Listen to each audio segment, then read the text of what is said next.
मेरे प्यारे मित्रों, आप सभी को नमस्कार। मैंने अगली वीडियो में सृष्टि की उत्पत्ति और ब्रह्मा विष्णु महेश की उत्पत्ति के बारे में ज्ञान व विज्ञान के माध्यम से समझाया था और सृष्टि पर भगवान की उत्पत्ति के बारे में भी बताया गया था। अब इस वीडियो में मानव वंश के बारे में चर्चा करेंगे। पृथ्वी पर मानव ने जब धीरे धीरे समय अनुसार अपना विकास किया और अपने विकास के साथ ही सबसे पहले परिवार व समाज का भी विकास किया, क्योंकि मानव शुरुआती दौर में कंद मूल, फल फूल और घास फूस पर ही आश्रित रहता था। फिर उसने जंगलों में रहने वाले एक प्रकार का जीव पालने लगा जिसे वह भेड़ कहने लगा। बाद में वह बकरी, गाय, भैंस, घोड़ा, सुअर इत्यादि पालने लगा। तो मित्रों, आपको बताते चले कि सबसे पहले मानव ने भेड़ पालन का कार्य किया था और काफी समय के मानव के जागृत होने पर अन्य पशुओं का पालन शुरू कर दिया था, यानी पशुपालन कह सकते हैं। और बहुत या काफी सालों बाद पशुपालन के साथ ही कृषि का कार्य करने लगा था। अब तक मानव पशुपालन और कृषि का कार्य करते करते बहुत समय हो गया था और इन्हीं दोनों कार्यों के बलबूते उसने शायद अपने परिवार और समाज की कल्पना कर पाया था। काफी समय बाद मानव ने जब समाज की परिकल्पना कर ली और मानव समाज में रहने लगा, तो मानव को लगने लगा कि इस समाज को चलाने के लिए एक समाज का मुखिया होना जरूरी है, जिससे उसकी बात को समाज में रहने वाले मानव मान सके और समाज या मानव वंश सही तरह से फल फूल सके। तो मानव जात ने अपने अपने मन द्वारा या मन की सलाह द्वारा अपने ही में से एक मानव को मुखिया बनाया गया होगा, जिसका नाम राजा मनु रखा गया और उनकी पत्नी को शतरूपा कहा गया, क्योंकि आज भी नर की अपेक्षा नारी में ज्यादा गुण होते हैं और सैकड़ों गुण होने की वजह से उन्हें शतरूपा नाम दिया गया। अब यहां से शुरू होती है मानव की वंशावली। मैं आपको यह सब बताने की क्यों कोशिश कर रहा हूं, क्योंकि इतिहास में हमेशा मुखिया का वर्णन किया जाता है, न कि समाज के मानवों का वर्णन। अब मानवों ने एक मुखिया का चुनाव कर लिया था और उस मुखिया का पूरा खर्च अन्य मानव समाज द्वारा उठाया जाता था, जिससे उस मुखिया को पशुपालन और कृषि का कार्य करना न पड़े और वह समाज के अन्य मानवों से मिलकर सही दिशा दिखाने का कार्य करे।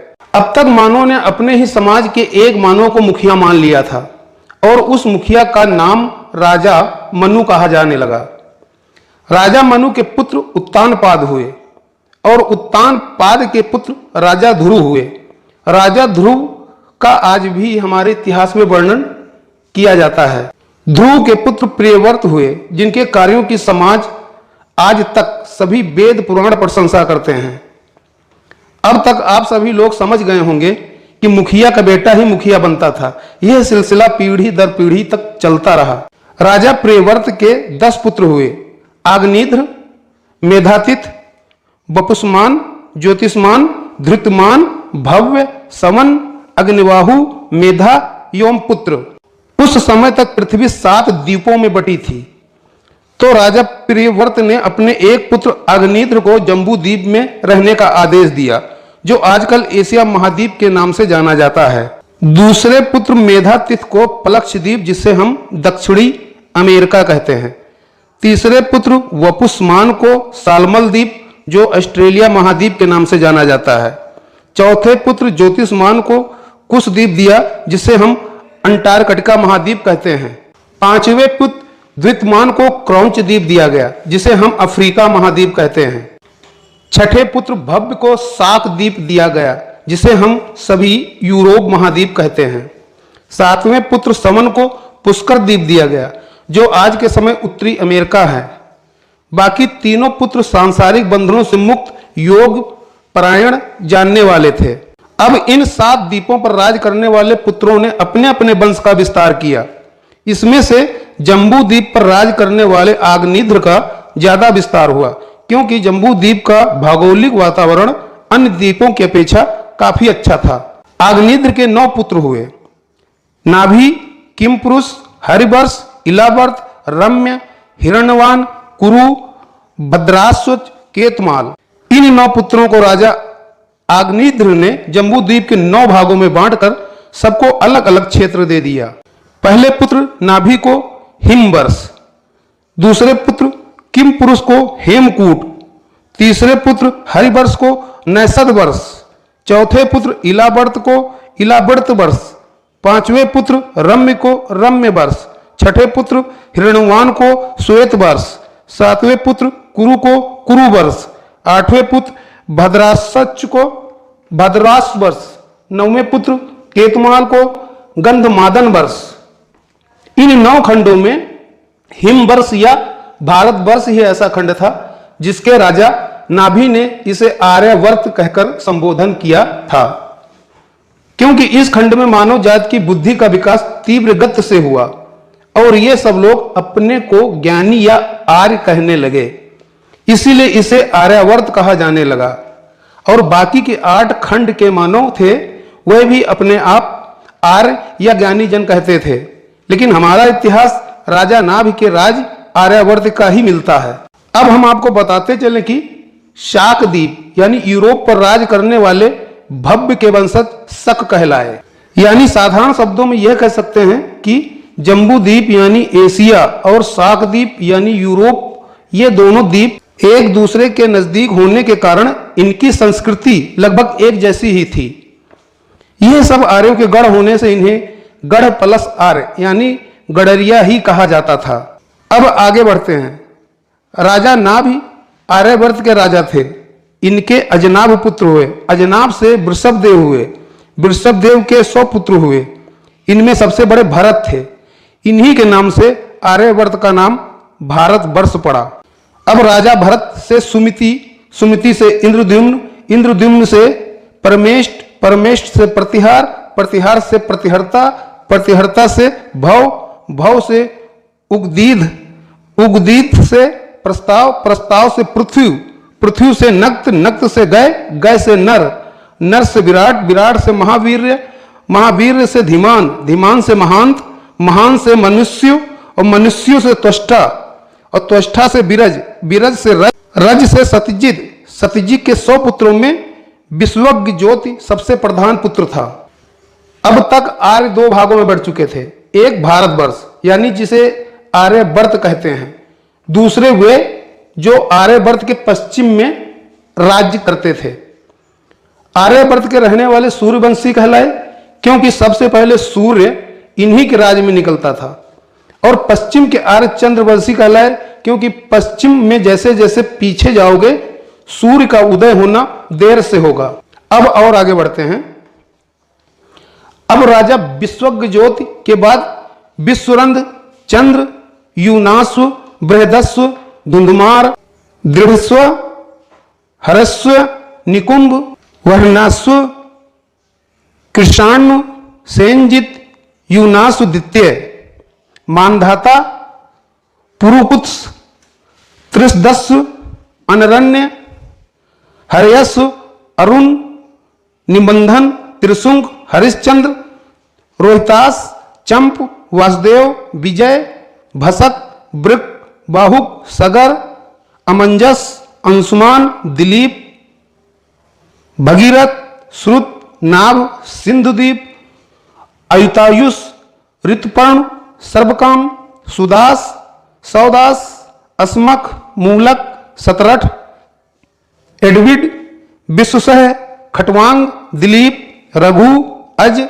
दशरथ, राम, कुश, अथित, निषद, नल, नभ, पुंडरीक, क्षेमधन्मा, देवानीक, अनीह, पर्यात्र, बल, उक्त, वर्जना, खगन, वित्तासु, विश्वसह, हिरण्याभ, पुष्य, ध्रुवसंध, सुदर्शन, अग्निवरण, शीघ्र, मरु, प्रसृत, सुसंध, अमरस, महेश्वान, विश्वबाहु, परसेनजनक, तक्षक, बृहदल, बृहत्क्षत्र, गुरुक्षेत्र, वत्सव्यूह, प्रतियोमिमा, भानु, दिवाकर, वीर सहदेव, बृहदस, भानुराठ, प्रतिभाव, सुप्रिक, मरुदेव, सूर्य क्षेत्र, पुष्कर, अंतरिक्ष, सुवर्णा, अमितराजित, बृहदराज, बरही,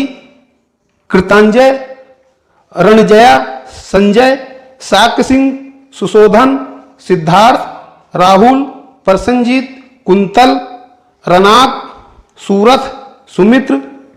राजा सुमित्र को 362 ईस्वी पूर्व मगध के राजा महापद्म नंद ने हराया था। अब हम आग्नेय के 7वें पुत्र कुरु के बारे में जानेंगे, जिसको राजा आग्नेय ने कुरुबस खंड का राज दिया था। राजा कुरु की शुभांगी से विदुरथ हुए, विदुरथ से अनावसर, अनावसर से परीक्षित, परीक्षित से भीमसेन, भीमसेन से प्रतस्रावा, प्रतस्रावा से दिलीप, दिलीप से प्रतीक, प्रतीप से 3 पुत्र हुए, देवापी, बाहिल्यक, शांतनु। देवाप को कुष्ठ रोग होने की वजह से सत्ता नहीं संभाली। बाहिल्य को पश्चिम में यानी यूरोप और एशिया के कुछ क्षेत्र पर राज करने को कहा गया और शांतनु को हस्तिनापुर का राज दिया गया। शांतनु की 2 पत्नी थी। पहली पत्नी गंगा से भीष्म यानी देवव्रत हुए, दूसरी पत्नी सत्यवती से चित्रांगद और विचित्रवीर हुए। चित्रांगद गंधर्वों से युद्ध करते हुए मारा गया। अब हस्तिनापुर का राजपाट विचित्रवीर को मिला। इनके 3 पत्नियों में से अंबिका से धृतराष्ट्र, अंब्यालिका से पांडु और दासी से विदुर जन्मे। धृतराष्ट्र के 100 पुत्रों में दुर्योधन भी था।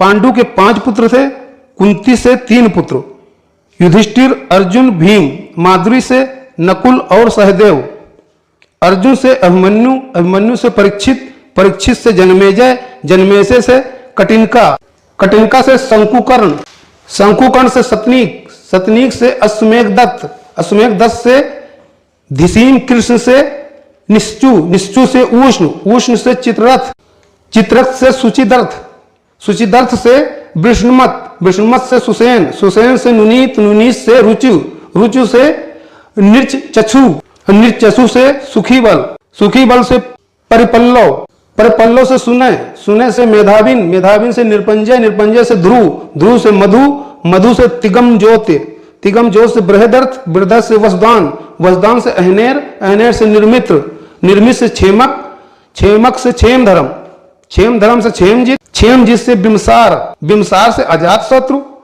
अजातशत्रु से दर्शक, दर्शक से उदापी, उदाप से शिशुनाग, शिशुनाग से काकवर्ण, काकवर्ण से महानंदी, महानंदी से महापद्मनंद, महापद्मनंद से पंडुक, पंडुक से पांडुगत, पांडुगत से भूतपाल, भूतपाल से राष्ट्रपाल, राष्ट्रपाल से देवानंद, देवानंद से यज्ञभंग, यज्ञभंग से घनानंद, घनानंद को चंद्रगुप्त मौर्य ने हराया और घनानंद की बेटी से विवाह किया। और तो और यवन देश के राजा सेल्यूकस की बेटी से भी विवाह किया।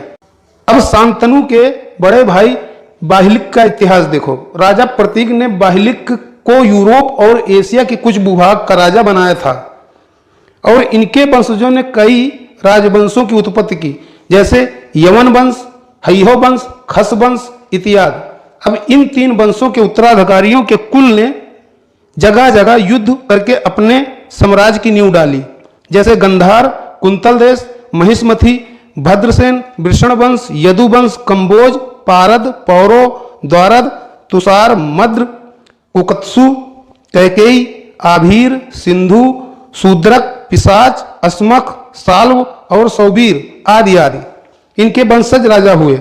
इन्हीं वंशजों कुल ने जगह जगह और भी कई राज्यों को स्थापित किया, जैसे सिंघल, पांडे, चोल, कलिंग, चुचुक, मेकल, उत्कल, कुड़िनपुर, सौराष्ट्र, अवंती, पौंड्र, मगध, काशी, करुष, कौशल, चेदी, वत्स, पंचाल और सूरसेन आदि अनेकों कुल हैं। इन्हीं सब कुलों में महाभारत का युद्ध होता है। महाभारत युद्ध के 1000 वर्षों बाद इन्हीं शक, यवन, बाहिलिक, खस वंश से मलेच्छ जाति की उत्पत्ति हुई, जो आगे चलकर यहूदी धर्म बना। यहूदी धर्म को पश्चिम में लगभग लगभग कई वंश अपनाने लगे, लेकिन यहूदी धर्म के 1500 वर्षों बाद मध्य एशिया में जैन धर्म व बौद्ध धर्म का उदय हो चुका था। बौद्ध धर्म के 800 वर्षों बाद यहूदी धर्म में से ईसाई धर्म विकसित हुआ। ईसाई धर्म के 600 वर्ष बाद इस्लाम धर्म का उदय हुआ। यही है हमारी पृथ्वी पर रहने वाले मानव समाज की लीला। साधारण शब्दों में यही कह सकते हैं कि मानव ने अपना जीवन यापन करने के लिए भेड़ पालन से लेकर पशुपालन और कृषि का कार्य किया, जो आज भी हो रहा है। बस धर्म के सांचे में बढ़कर मानवता को तार तार कर रहे हैं। मैं तो मानव वंश से यही निवेदन करता हूं कि हम सब एक ही जाति के हैं, वह है मानव जात। इसीलिए कहता हूं, सोच बदलो, देश तुम्हारा है। वीडियो देखने के लिए धन्यवाद।